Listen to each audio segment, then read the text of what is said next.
healing from the loss of Reb Gershon Edelstein. We know one area that Reb Gershon was very, very, very strong about, was keeping children who are straying from the path at home, keeping them close, accepting them for who they are. I want to share two tiny little stories, but two amazing stories.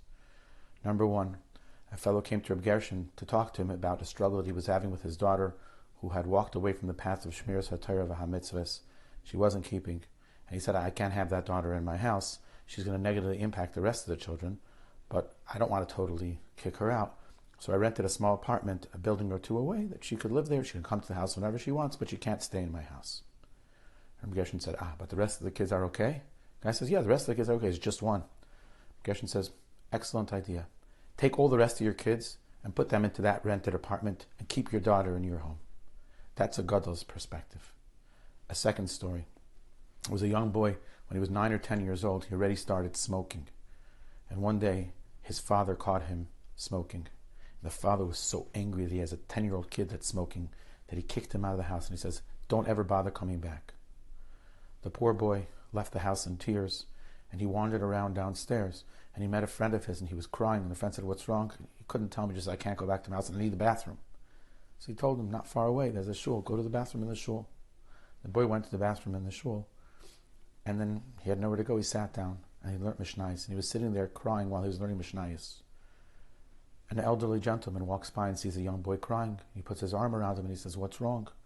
At first the boy doesn't want to say, but then the boy says, my father kicked me out of the house because he caught me smoking. Come, the elderly fellow said, come with me, let's talk to your father. And he took the boy by the hand and they walked up to the third floor on Edelstein where the family lived, and he knocked on the door. The father opens the door and he's shocked. Standing there is his son, who he's kind of angry to see, but standing next to him is the Gadol Hadar, the Rosh Hashiva Reb Gershon.